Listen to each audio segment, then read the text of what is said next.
So lesson 1-3. I'm going to go a little bit quicker than normal on this because you guys have already looked at the calculators, haven't you? You have a basic idea of what your graphs look like, so I don't need to punch all these into the calculator. So, identity function. Y equals x.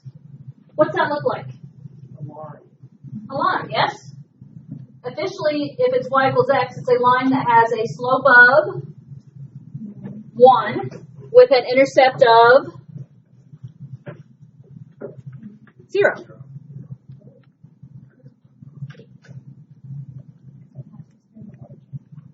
Okay?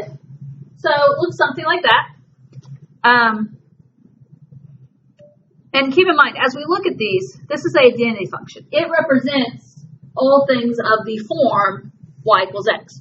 So it represents something like y equals 2x plus 3. You know, it represents all the lines. The idea, though, and I think you guys are already good on this, if I say y equals 5x minus 4, you know that's a line because it's x to the first. Okay, domain. So remember, domain are my x's. So I'm asking myself, how far left does my graph go? And how far right does my graph go? Infinity.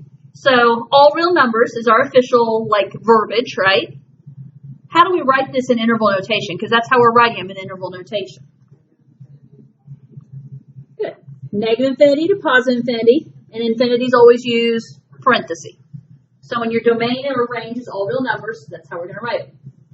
Okay, range. Range, of course, are the y values. How low and high does this graph go? Yeah.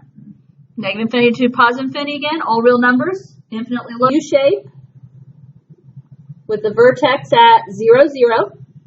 I am going to write in my notes the word parabola, just as kind of a reminder here that this is a parabola. What about domain here? How far left, how far right does my graph go? Okay, as my graph is going up, is it getting wider and wider and wider? Yeah, so negative infinity, positive infinity. What about the range? How low and high do we go? 0, yes? So 0, and then my parabola keeps going infinitely up. And so this is 0 to infinity. Infinity, of course, I'll put the parenthesis. You get a bracket. Bracket. Because it goes through the point that involves y equals 0, right? It goes through the point 0, 0. So this one uses a bracket. Okay? 2 for 2. Y equals x cubed. Could you visualize that one without your calculator? Did you need the calculator for this one? Okay. Okay. Y equals x. Okay. Y equals x cubed. Notice it goes through the origin. Now, vocabulary for future. Right there at the origin, where it changes the direction it's curving, that is known as a point of inflection, or inflection point.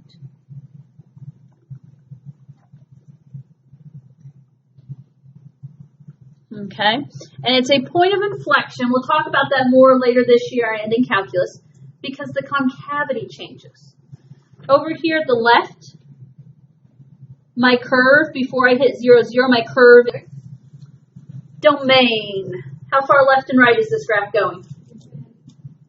It goes infinitely both ways, doesn't it? So negative infinity to positive infinity. Range, how low and high are we going? All reals. Negative infinity to positive infinity.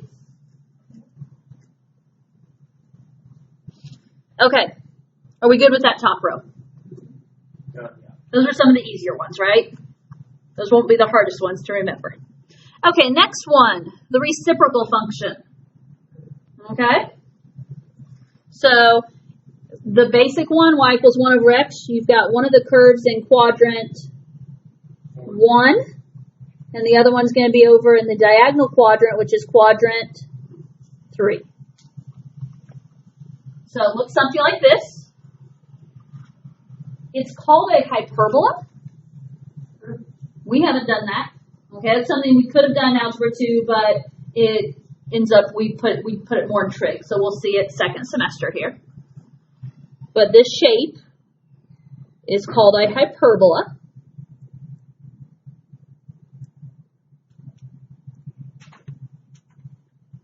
And it does just that. It goes those diagonal quadrants, it's going out. Now, domain and range. How far left does this graph go? Infinitely left. How far right does this graph go? Well, okay. So, it depends which question you're asking. Valid point. So, if I'm just saying in general, this graph goes infinitely left and infinitely right. Is it continuous though? What happens here? Yeah. What are my x and y axis acting as here? They are asymptotes, yes? My graph never crosses the x-axis, it never crosses the y-axis. So these are acting as asymptotes, meaning are those values included in my domain and range? Okay. So, as I move here, so negative infinity, my domain starts at negative infinity, but as I follow this, what happens? Axis, what x value is that? 0. Are we going to touch 0? No, we're going to go all the way up to 0, but not touch it. And then what happens when we jump over this asymptote? Same thing on the other side, though. It's going to run all the way along 0, but not touch it. And then after we leave 0, we're going to go out to positive infinity. So, how do I write this domain? Negative infinity to 0, union 0 to infinity. I didn't put a critical piece of information in because I want you guys to fill it in. What do I put with the 0? Parentheses. This is an asymptote. We're not going to actually touch the value, so we're going to have parentheses. Okay. What about range?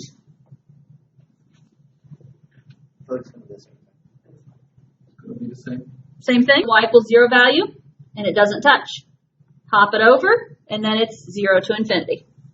So, yep, same exact thing. Negative infinity to 0, union 0 to infinity.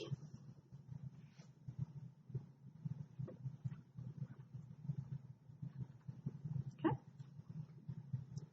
Y equals square root of x. What'd you get here? Half a parabola sideways? That's how I always describe it. And it is exactly that. It is the positive half of a parabola opening to the right. Okay? So, all my other graphs, I have arrows on both ends, yes? And those arrows should be in your graphs. This is the one place where there's no arrow there, is it? It starts at the point 0, 0. So, with that in mind, domain. Okay, what's the first x value we start at? And that is 0. And then we go positive infinity. So it's 0 to infinity. Infinity always use parentheses. And that 0, I heard it, is a bracket because we do touch the 0 point. What about range? Okay, as we're coming up from the bottom, the first y value we're going to hit, again, is at 0, 0. My graph as it's going to the right. Okay, exponential. And if nothing else, did you guys learn some stuff about how to plug stuff in on your calculator? Yeah. I mean, that's, I haven't been taking the time to do these, but exponential now.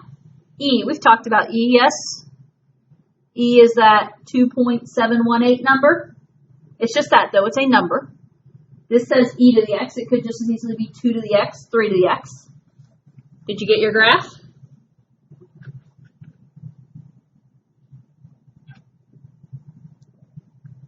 Looks something like that. What is the x-axis doing? It's an asymptote, isn't it? That x-axis is an asymptote. My graph's never going to go below the x-axis. And then I will tell you on a traditional exponential function that it will always cross through the y-axis at 1. So that y-intercept is of 1. I'll once this graph is shifted up or down. Domain. How far left and right does my graph go? Negative infinity, positive infinity. Goes infinitely left and right. Okay. What about my range? How low does my graph go? 0. It starts at 0 and goes up. So 0 to infinity. Infinities, I'm just putting parentheses. I'm assuming you know that. What about the 0? Parentheses, because it's an asymptote. So we're never actually going to touch the value of 0. Okay. Row 2, okay?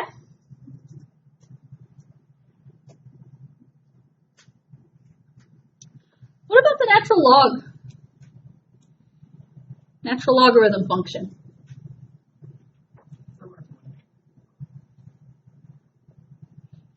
Similar to the one before in terms of it has the same shape, but facing a different direction.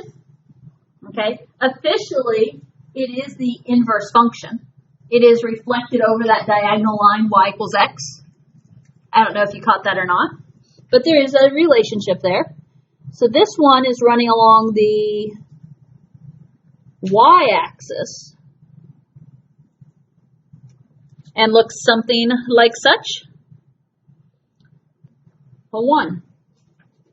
And the y-axis is acting as an asymptote. Never going to touch it there. Okay? What about your domain? How far left and right am I going? Okay, so when we look at our domain, the first x value we start at is just to the right of 0. And then we're going right. 0 to infinity. 0 uses a parenthesis. Range. How low does my graph go?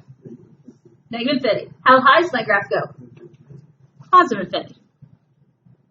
So negative infinity to positive infinity. Did you just figure out how to enter ln x on your calculator? You found your natural log button? Okay. We had them on the scientifics. You used them last year in Algebra 2. Again, part of this was a chore of how to use your calculator. Okay, sine and cosine. First of all, I did tell your class that you need to be in what? I hope I told your class. I may have forgotten. You need to be in radians mode. Okay. If you weren't in radians, your picture didn't look right. What's your picture look like here? But it is a squiggle, if that's what you want to call it. Now, I'm going to draw my squiggle very specifically.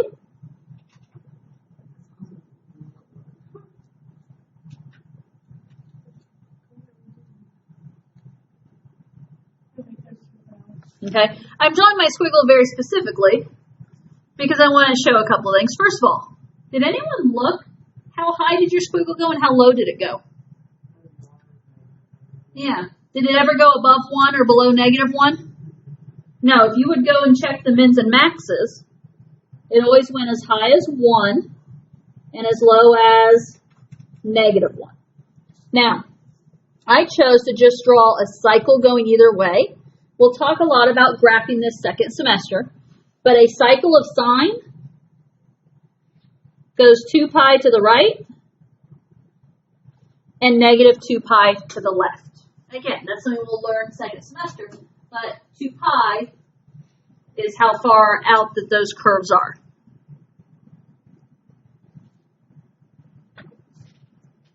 Domain. How far left and right did this graph go? Yeah, this squiggle keeps going on and on, doesn't it? So my domain, negative infinity to positive infinity. Range. Yeah, my graph never goes. Okay, it is the same curve, except officially what we'll talk about is that it has a phase shift. It is the same identical curve, except shifted pi over 2 units over, which I know means nothing to you right now when I say that. But again, that's something we'll talk about. So with sine, I always think of it starting through the origin. With cosine, it starts up here at 1 is the difference.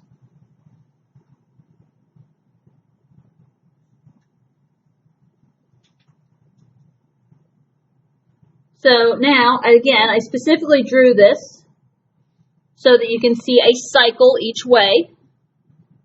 So this is going over to negative 2 pi.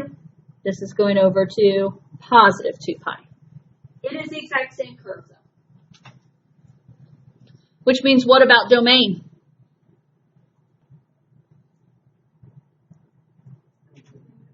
Negative infinity, positive infinity.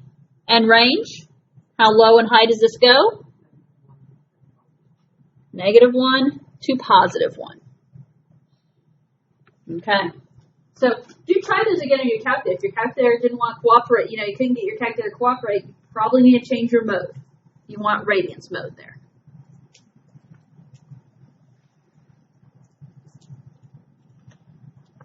Okay, bottom row. We're almost there. Absolute value function. Did you have to type that one in? V, which has the vertex at the origin. Slope of 1 on either side. What's my domain? How far left and right? Negative infinity, positive infinity. Range. How low does this graph go? Starts at 0, doesn't it? 0 to infinity. What kind of 0? It's going to have a bracket.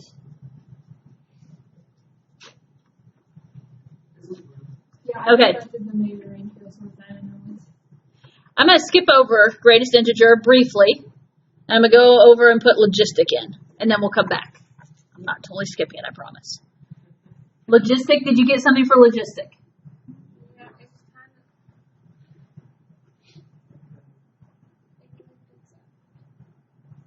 I'm going to give you the zoomed in version that looks something like that. It's running along the x-axis, isn't it? And then at the origin, or at the y-axis, it kind of angles up a little bit, and then it continues running. Did you figure out how high it doesn't go past? 1. 0 to 1. Both parentheses because they're acting like asymptotes.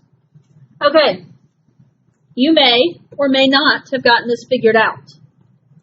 But, so on this calculator, I have to go into my math menu, and I arrow 1 to the right, and I go down to number 5, which is int, I-N-T.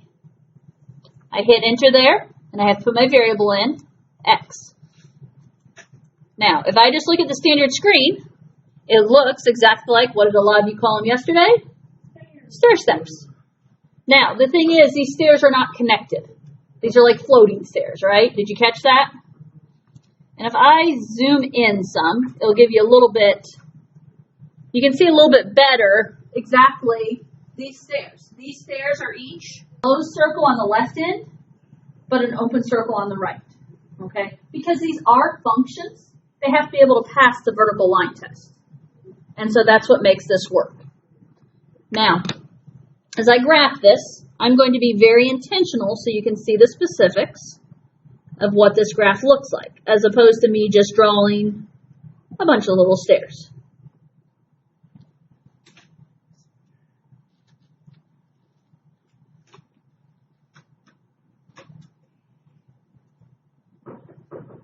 So, first of all,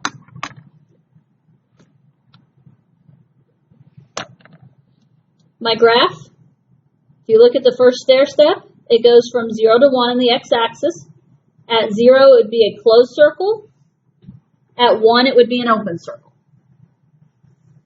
Because now, jump up a unit. So the closed circle is now going to be at 1, 1. You have a line that is 1 unit long, open circle at the right at 2, 1. And you continue on. Do you see how I'm doing this? Closed circle, length of 1, open circle. You can also reverse this and draw your stairs back the other way, right?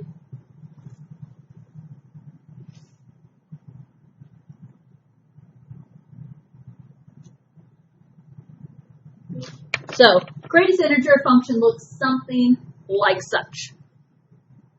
Okay? What about the domain? Because even when there's an open circle, straight above it there's a closed circle. So my domain is negative infinity to positive infinity. Range is the tricky one.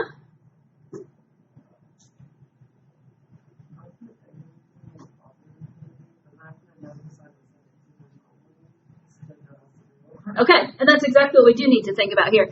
It's, in a way, it's negative infinity to positive infinity, in that these stairs, if I call them stairs, are going infinitely lower and infinitely higher, yes?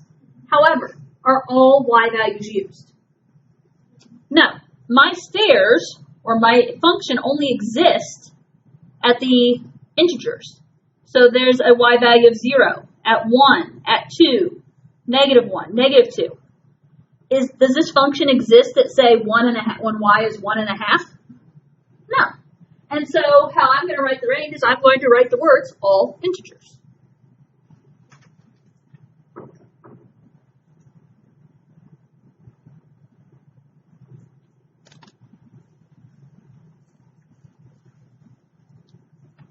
Okay.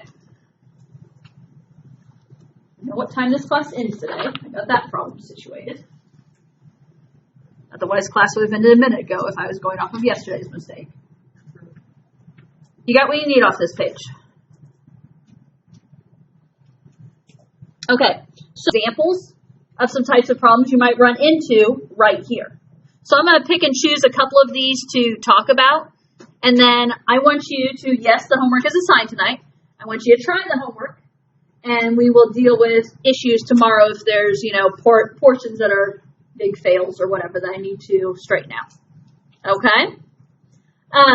Let's see. 6 minutes.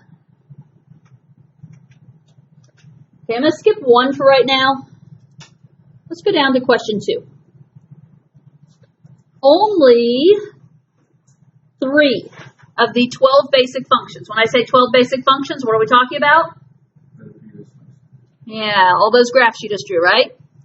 Are bounded, both above and below. Which 3? So this is where you want to flip back. This is why we have all the graphs drawn out, right? Which 3 are bounded, both above and below? Sine, cosine, and sadistic. Okay, so let's talk about sine and cosine. Can we agree with sine and cosine? Because they never go above 1 or below negative 1. So that means they're bounded, right? And then logist equals cosx. And work on memorizing this one. Y equals 1 over 1 plus e to the negative x. Those are some of the types of questions you're going to be answering. Some of them aren't going to be quite that easy, obviously. That one wasn't too bad. You guys came up with that pretty quickly.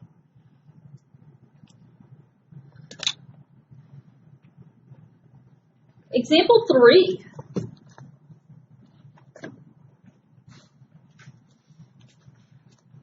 Three of the 12 basic functions are even. Which are they? And for the reference, it looks like tomorrow I did more equations than I did names.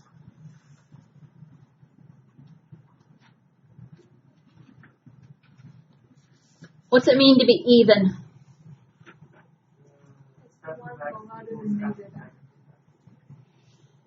Okay. So 1, we can say when f of x equals f of negative x. That's if you have equations to look at. You know what to do with those. Graphically, how can we tell if they're even? They are symmetric how?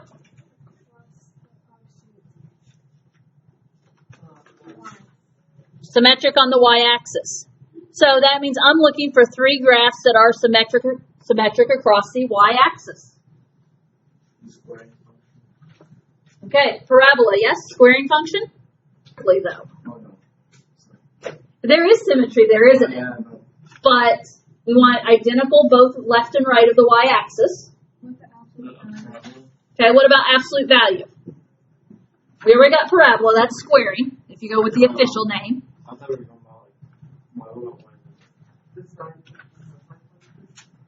Okay, so absolute value, y equals absolute value of x. I only need one more. Cosine. Cosine. Sine, when I fold it there at the center, doesn't overlap itself. But cosine, turn it over and look at your page. Does that make sense? So cosine. So y equals cos x. Are you seeing the idea here? Okay. You're going to see some questions like that. There's going to be a variety of questions. Now, some of yours, like in 1 through 24, there's some matching stuff going on as well, if I recall. It is, but some of them, there's some matching stuff going on. I'm trying to remember exactly how it goes, and I don't remember exactly. But, because like 1 through 12, my answers are just letters, so I think that's the matching one. 13 through 18 are using those, okay? So there's a variety of things. You're going to have several like this example 4, where you're talking about increasing, decreasing, even, odd, extrema. Again, we may have to talk about some of these tomorrow to get you guys head on the right track. But do the homework, give it a shot, see what you can do with it, try everything. Page 106, 1 through 24, 29, 30, 34, 35, 38, 39, and 41 is what I want you to try for tomorrow. Okay?